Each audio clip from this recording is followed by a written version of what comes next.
Hey guys, and welcome to the episode of A Healthy Dose of Fran. Today, Percy Jackson returns in the form of a book review because today I'm reviewing the latest book in the Trials of Apollo, The Tyrant's Tomb. And well, let's just say, it's about to get interesting.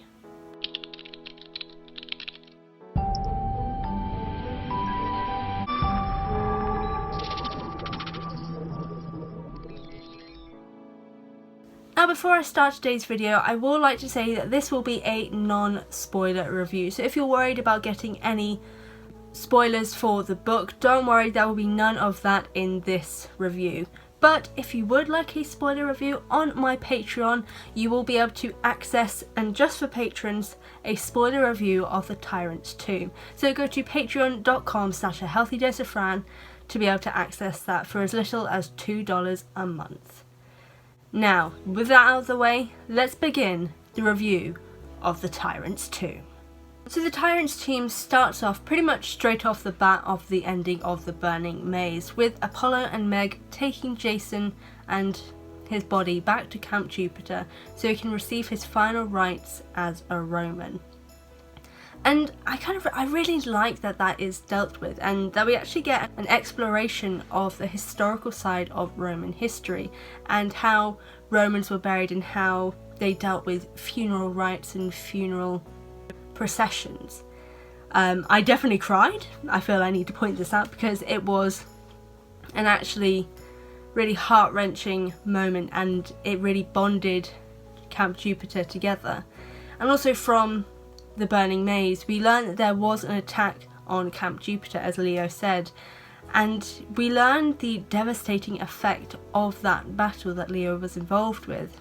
But when we arrive, it turns out that it was actually a lot worse than Apollo realised, because the majority of the camp are missing. They were decimated, as Frank describes, and this is a word that I'd never heard before, and thankfully they actually explained what it is, and it's basically where every one person out of 10 is killed. And just to think about it, these are kids, and to hear this language, like, it really kind of makes you think about this moment, that these are children fighting a war and fighting for their lives and for their freedoms and for the people in New Rome, and are sacrificing themselves and actually are dying. And I think that's one of the things that I've always loved about Rick's books, that he is not afraid to have children die. And that sounds really quite horrible when you say it out loud, but there's always been other books where everyone is in constant danger but there's hardly ever any death, like Harry Potter. Yes, we finally have that happen in the last book with the Battle for Hogwarts, where so many people die, but throughout the series death is infrequent and isn't too much of a concern and fear for our characters. But in Percy Jackson it is a constant fear, maybe not for our main characters, or at least that wasn't the case until what happened with Jason in the Burning Maze. Now we're afraid for everyone. And the Tyrant's Tomb doesn't shy away from that. You become afraid for everyone. And it's such a surreal moment, and it continues throughout this book, because the new baddie that we're facing is almost the embodiment of death. And I don't want to give too much away about this baddie, but he's almost more terrifying than Caligula and Commodus put together. And just think about that.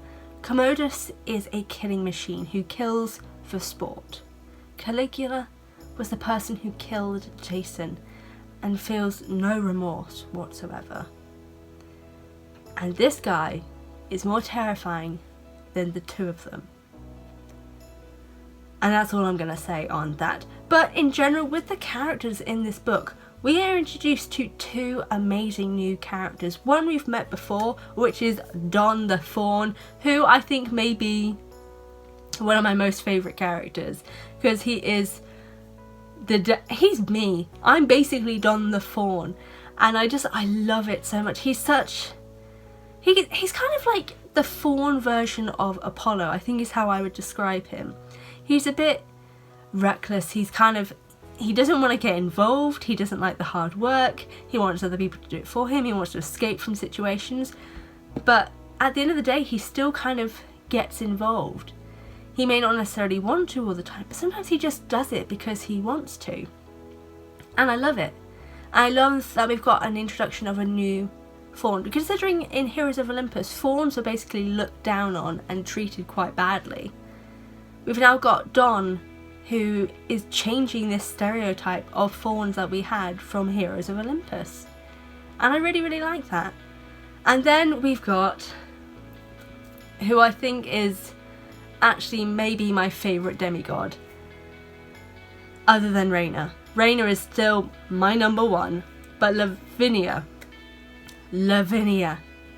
oh my goodness. I'm going to link Vera's art that Rick posted as well of her character, but Lavinia is incredible. I think she's fantastic. She is hilarious. She is different to all the other heroes that we've met before. Her personality is so different. She is a Jewish lesbian who likes to chew gum, who likes to shirk her duties just because she enjoys adventure and being in nature and being with nature. She's the H in ADHD. She's super hyperactive. She's an absolute delight, and I love her. And I'm so glad we've been introduced to her in this book, and I hope we do see more of her in future, just because she's just such a great character. She's so interesting, and she's in love with a nymph, which makes everything better. And just her as a character and her relationship with Apollo and Meg is just great. She's like the banter bus express. She's a good female mentor in a way to Meg. The two of them really quite hit it off. And yeah, I just think she's a fantastic character.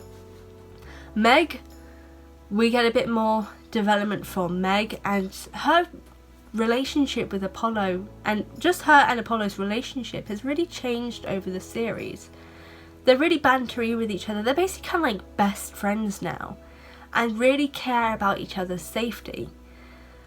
And you can really see it in so much of this book where they're both concerned for each other's well-being at many different points.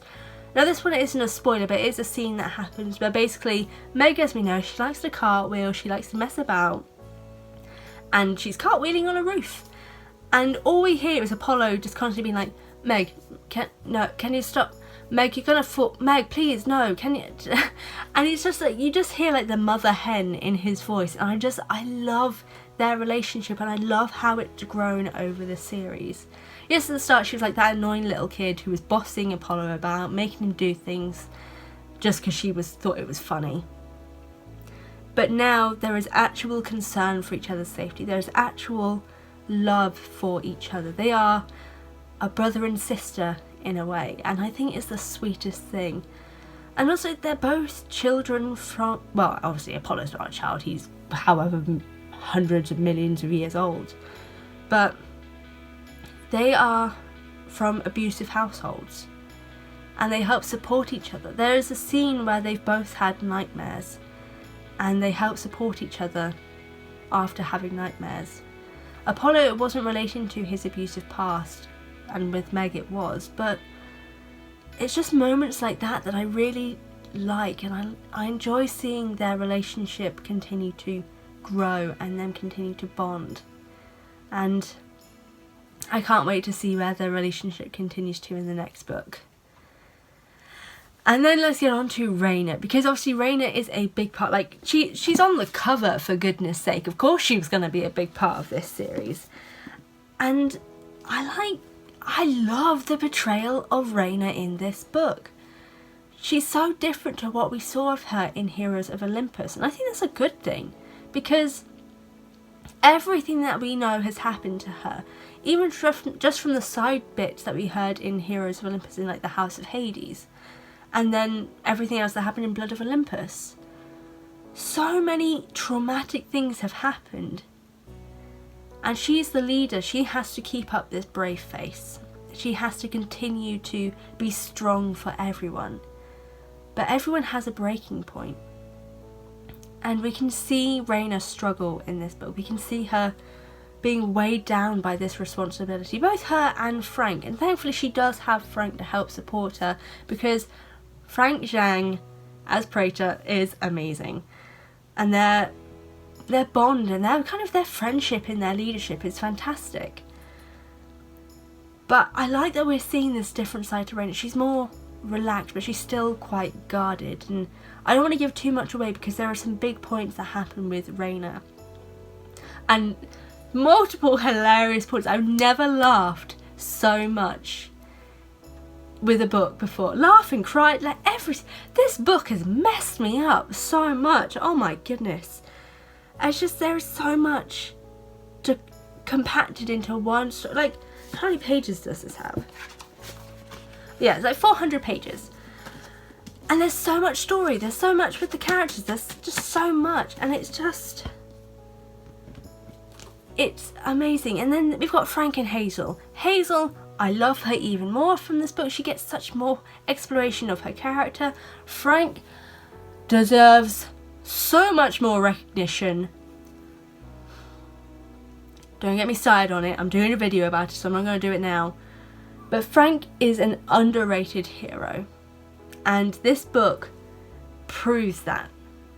And that's all I'm going to say about that. But every single character, the entirety of this story, is just amazing. And I think the big thing here is that Apollo is changing. From the first book, I hated Apollo. Apollo was a pain. He was a horrible person, really. Throughout the entirety of Percy Jackson, the Heroes of Olympus, and even at the start of the Trials of Apollo, he was a horrible person. But he's now realising that he has been a horrible person. He's starting to self-reflect. And that is incredible. He has grown so much over 4 books. He's grown so much from learning and seeing everything that demigods go through. How much they all sacrifice. How much of the horrible things that he has done in his past have knock-on effects to everything that happens to demigods and to the people that he does these things to. And I love that Rick is slowly building up this character arc for Apollo. I don't know where this arc is going to go, but I can't wait to find out. I think this is the thing about the Tyrant's Tomb. It's a great story, but the story isn't the main part, it's the characters. The characters are the main part of this story. Every single character in just this one small book has an arc. They all have something they're fighting for. They all have something that changes with them. They all have something within them that they need to deal with and they need to work on. This book is just the best book for character development and just characters. Raina is incredible and she gets what she deserves. Frank is an underrated hero. Hazel is just generally incredible and a great leader. Meg is just Meg and I love her for it, and she's so caring. Lavinia is the comic person that we all need in our lives to make everything better. Don is the fixer of the fawn stereotype, and Apollo is the possible redemption arc god that could lead to a change in all of the gods. But we'll have to wait to the next book to find out if that's true. To summarise, this book is amazing and I can't wait for the next book, and I can't believe we've got to wait so long for it. I kind of really want it now, which I know I'm greedy as anything, and just if you guys have been reading Trials of Apollo, I recommend getting this book as soon as you can. If you haven't, I highly recommend reading Trials of Apollo.